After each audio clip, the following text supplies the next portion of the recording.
Senhor Valério Arcari, tudo bem? Oba, tudo bem?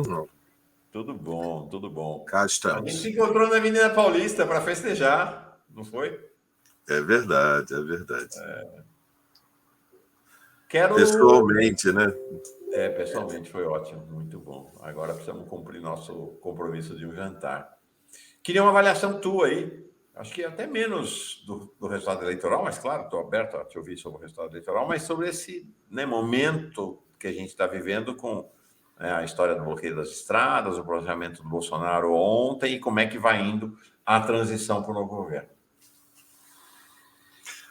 Bom, nós estamos, de alguma maneira, vivendo um momento Capitólio, para fazer uma metáfora com a experiência norte-americana. Claro que no Brasil tudo é muito mais dramático, sempre que. E mais intenso.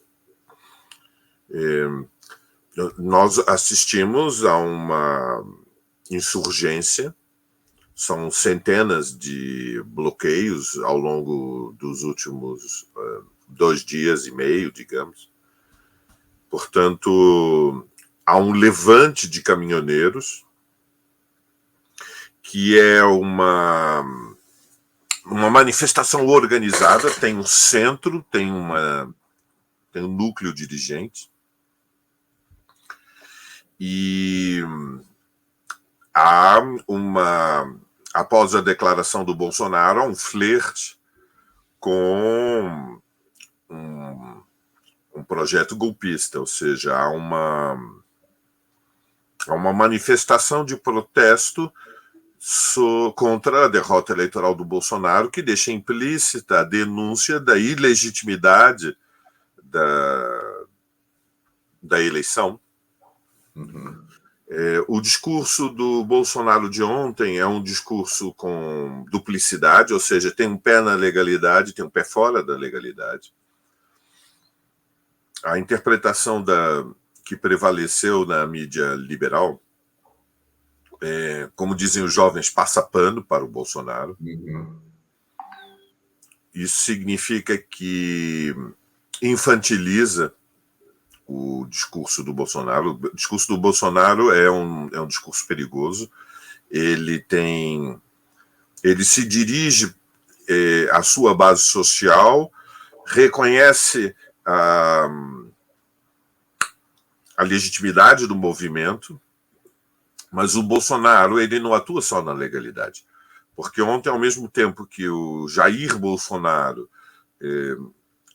ia na televisão e dizia que o movimento dos caminhoneiros é uma manifestação pacífica de protesto contra a injustiça, o filho do Bolsonaro mandava às dezenas de milhões um áudio interpretando o discurso do pai na televisão e apoiando a ida às ruas. O plano é, através dos bloqueios, interromper a vida econômica do país, ou seja, demonstrar força social para bloquear o abastecimento e o movimento de passageiros e insuflar nas cidades a fagulha, a centelha, a faísca para concentrações em frente aos quartéis, como aconteceram de forma embrionária em várias cidades, né? Desde Itu, no interior de São Paulo, que eu vi, até Belém do Pará. Deve ter ocorrido em muito mais lugares, infelizmente. Então, nós estamos diante da orquestração de um movimento político que é próprio do neofascismo, esta duplicidade de comportamentos. Então, o Bolsonaro faz uma declaração dúbia de interpretação variada, ao mesmo tempo, depois faz uma visita aos tribunais superiores e enquanto se apoia num movimento disruptivo, de um movimento que dissemina o medo e o caos nas estradas. A Polícia Rodoviária Federal é de uma cumplicidade criminosa. Eu não entendo por que o diretor da Polícia Rodoviária Federal não foi demitido ainda. Tem toda a razão, o Alexandre de Moraes, quando disse: se a Polícia Rodoviária Federal não assumiu suas responsabilidades, é porque há uma duplicidade. A reunião de todos os diretores da Polícia Rodoviária Federal, menos o chefe. O diretor-geral, Silvinei. Claro, ele tem um nome peculiar, Silvinei. Menos o Silvinei, foi uma fraude completa. É uma reunião para responder à institucionalidade, para se protegerem. Na verdade, a Polícia Rodoviária Federal não desbloqueia as estradas e prevalece, como política das polícias militares, uma contemporização para que não haja choque. Ou seja, há um imenso cuidado dos governadores de agir, mas não chocar com os caminhoneiros. Bom, eu compreendo que um cadáver é tudo que o bolsonarismo precisa agora para se martirizar depois da derrota. Então, eu creio que é necessário inteligência tática na contenção deste movimento, mas a mão não pode tremer na luta contra os fascistas, Mauro. Uhum. A mão não pode tremer. Nós estamos falando de uma insurgência. Centenas de bloqueios por todo o país. Nesse contexto, como você vê, eu estou muito preocupado, porque há que defender a vitória de domingo. Muita gente sofreu muito para chegarmos aonde chegamos. Nós estamos falando de uma história do tempo recente no Brasil que vai ser narrada nos livros para gerações futuras como uma tragédia histórica. Eu estou convencido que, em especial, o momento da pandemia foi um período em que a sociedade brasileira viveu um trauma. Nós tivemos uma taxa de óbitos 4 vezes maior do que a taxa média do mundo. É de uma máxima gravidade. Portanto, a defesa da vitória, uma vitória gigante, uma vitória estreita eleitoralmente, mas politicamente imensa diante do contexto do que nós vivemos nos últimos 7 anos.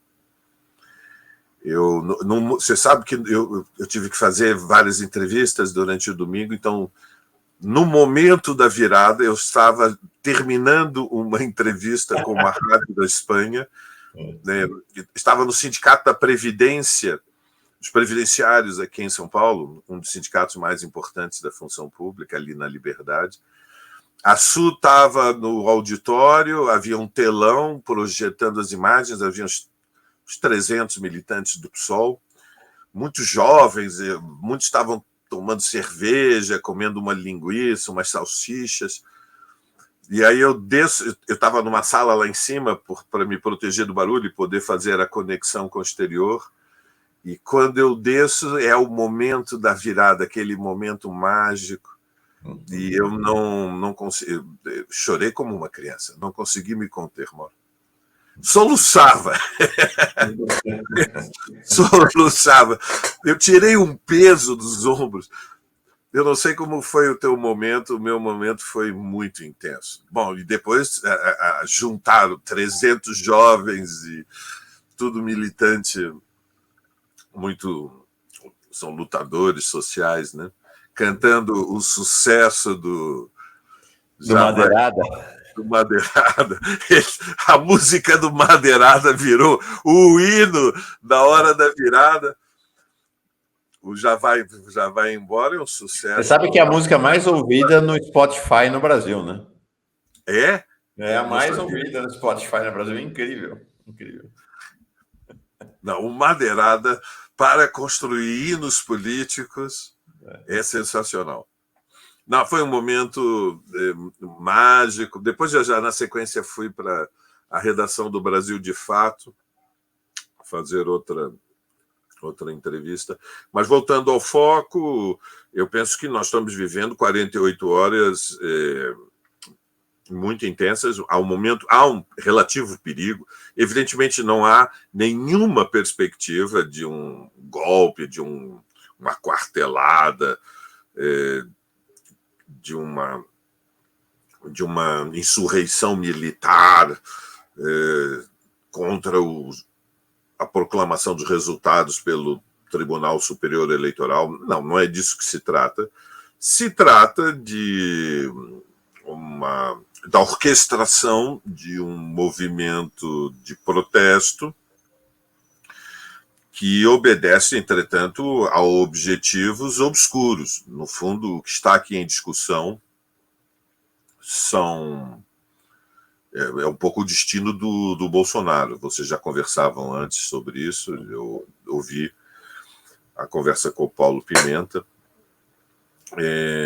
Mas, enfim, o que está em debate são, em primeiro lugar, a própria crise dentro da extrema-direita. Ou seja, o Bolsonaro precisava apoiado num movimento de mobilização que o reforça. Ele perde as eleições, mas quando os caminhoneiros saem às centenas, num movimento meio de lockout, porque este é um movimento que tem a colaboração e provavelmente a instrução dos donos de companhias que têm muitos caminhões. Não é um movimento só de pequenos proprietários de um caminhão, de autônomos, como se diz.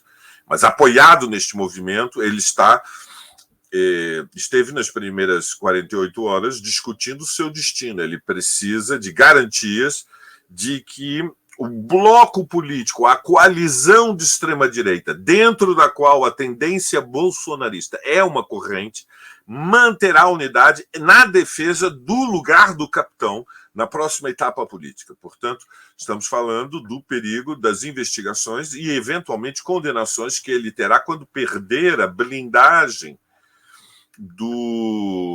da função que ele exerce no Estado como presidente da República. Existe uma blindagem jurídica que torna o presidente da República, enquanto no exercício do cargo, intocável. É muito importante entendermos isto. Existe a figura pessoal, física do Bolsonaro, e existe a figura jurídica do Bolsonaro.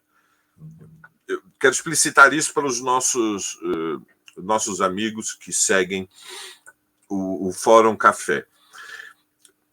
E assim que Bolsonaro perder a posição de presidente da República, a relação dele com as instituições do Estado mudam totalmente. Ele deixa de ser intocável e, portanto, estará em máxima vulnerabilidade.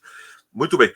Para se defender, depois de perder o cargo, ele necessita que a coalizão, não só a corrente bolsonarista, há uma extrema-direita que não é fascista. O governo... Veja, na esquerda muitas vezes falava o governo fascista de Bolsonaro. Eu nunca concordei com esta análise, já discutimos isso. O governo de Bolsonaro era um governo de coalizão da extrema-direita, dentro do qual havia várias alas. A ala ultraliberal do Guedes, a ala do Centrão, que é fundamentalmente uma ala... no Brasil se usa um termo curioso, que é fisiológico, creio que não sei se todos compreendem. Há uma extrema-direita oportunista de gestão, mas não é um movimento fascista. Como um Tarcísio de Freitas, por exemplo, tipicamente. Sim, e outros, né? Bom, o Centrão tem o Valdemar, o boy de Mogi, o Valdemar Costa Neto, enfim. Tem os republicanos na base social do bolsonarista, que é um partido fundamentalmente expressão da igreja do Edir Macedo, da Universal. Enfim, ele precisava que esta coalizão assumisse um compromisso. Tem os monarquistas. Tem os monarquistas, exato. Tem os seguidores de Bragança. Os Bragança, Mauro, uma das famílias dinásticas mais anormais do concerto europeu. Espantoso. Ele precisava garantir a estabilidade dentro da extrema-direita da sua defesa. Ele vai ser investigado. Queria discutir qual é o compromisso. Então, já se estabeleceu um compromisso de que o PL vai garantir uma mansão, um salário, um escritório, uma proteção jurídica. Os advogados, que isso vai custar caro. Proteção jurídica, os advogados. Isto estava em disputa e a manifestação dos caminhoneiros incide na negociação dentro da extrema-direita, porque, evidentemente, ele se apoia nos caminhoneiros e uma maioria desta coalizão de extrema-direita quer que ele reconheça, diante da derrota, a mudança da relação política de forças. Mudou a relação política de forças, já mudou. Lula venceu, mudou. Então, ele tinha que reconhecer. Eu tenho duas perguntas para você a partir disso. Primeiro, só registrando, a Zenilda Cardoso fala, já tem um cadáver, uma vítima dos fascistas. De fato, um empresário lá no Mato Grosso, o Osmar Wischock, morreu. Ele é dono de uma rede era dono de uma rede de supermercado lá no Mato Grosso, morreu na BR-364, na região metropolitana de Cuiabá, quando estava indo lá com o seu carro e não viu a carreta no escuro. Né? Morreu, vítima, mas o Valério estava fazendo referência a uma vítima do lado deles, né? O mártir, né? Que há todo cuidado para que de fato não haja. Duas questões para você. Uma nesse contexto que você traz, qual a sua projeção? Bolsonaro de fato vai ter capacidade de ser o líder dessa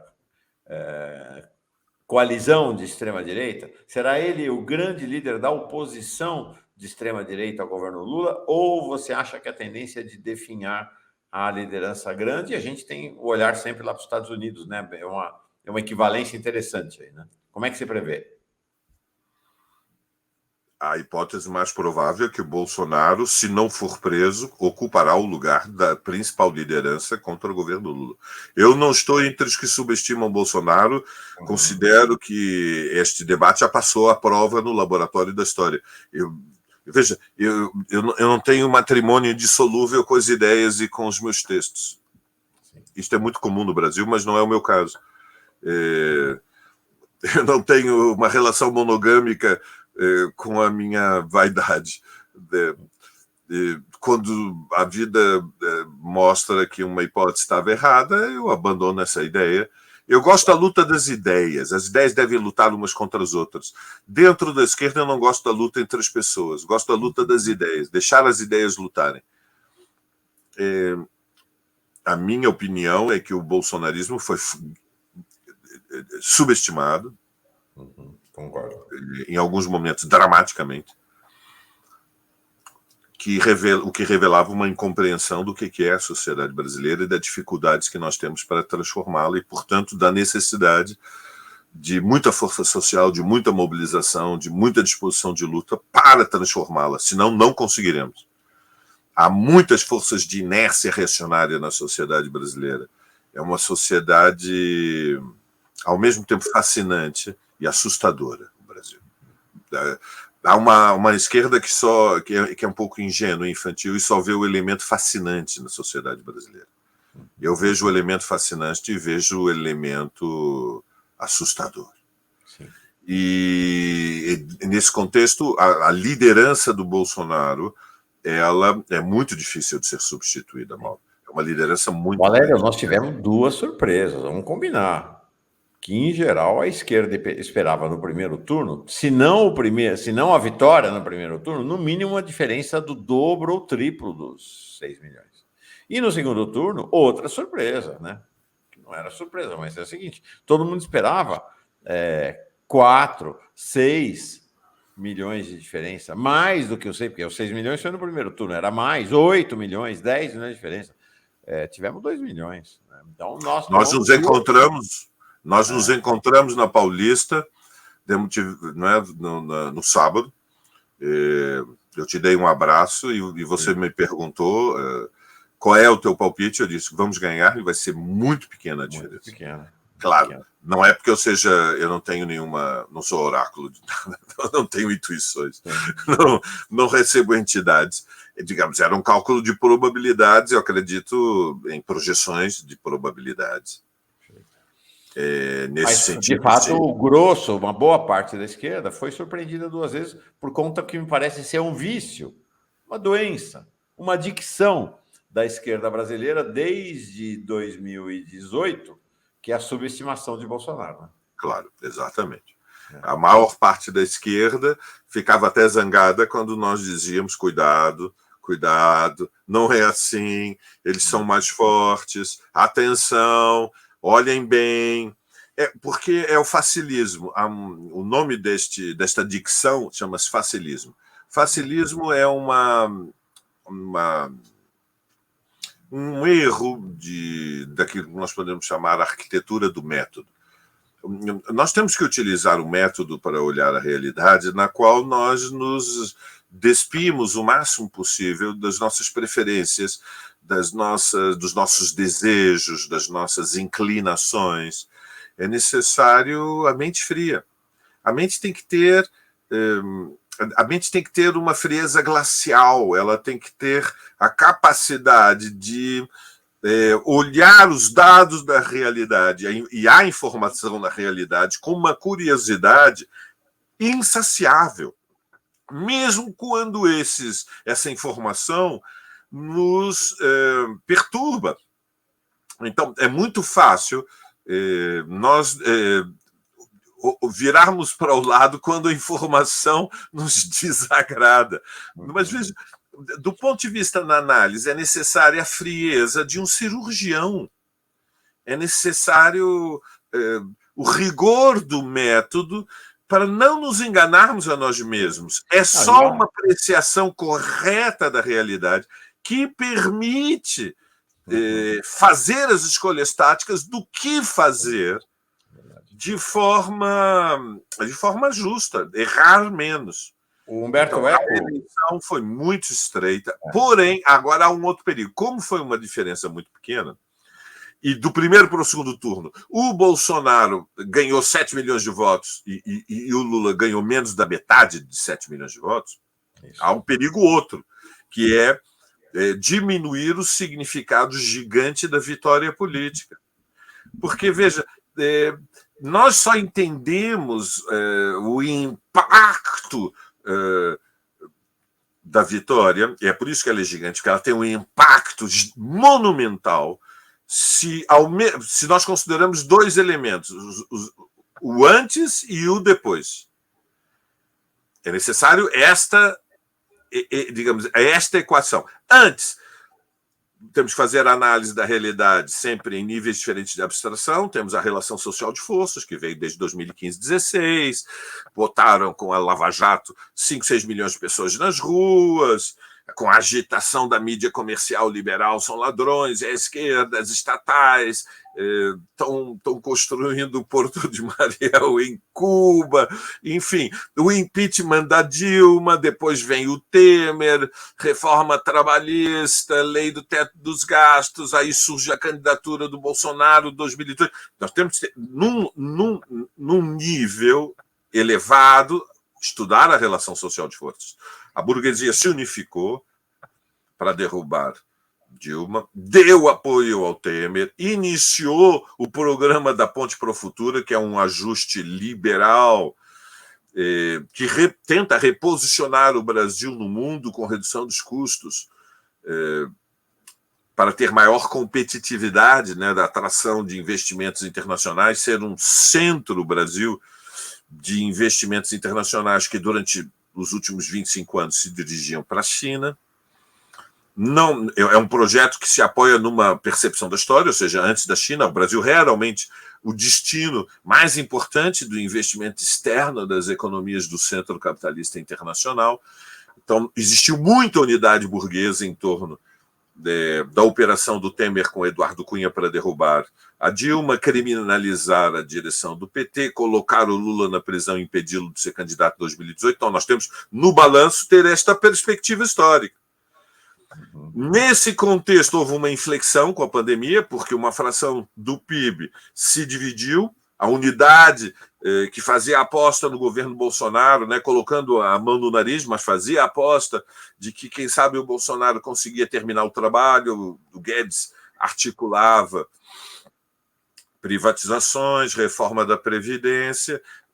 O impacto da pandemia impediu o núcleo mais duro da burguesia, da sua fração paulista, industrial, financeira, de continuar sustentando de forma a crítica ao governo Bolsonaro, que se transformou numa aberração mundial, com seu negacionismo delirante.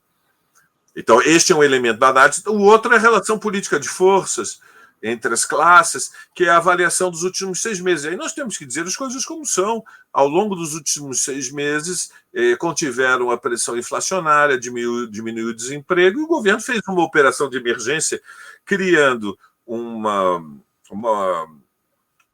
bolsa, um auxílio, que foi usado, junto com outras medidas, para distribuir 21 mil milhões de reais no intervalo de 6 meses. E, nesse contexto, se beneficiou de um ajuste fiscal de emergência que retirou os impostos dos combustíveis e reduziu, portanto, o preço da gasolina e do diesel, deu uma mesada para os taxistas e para os caminhoneiros, e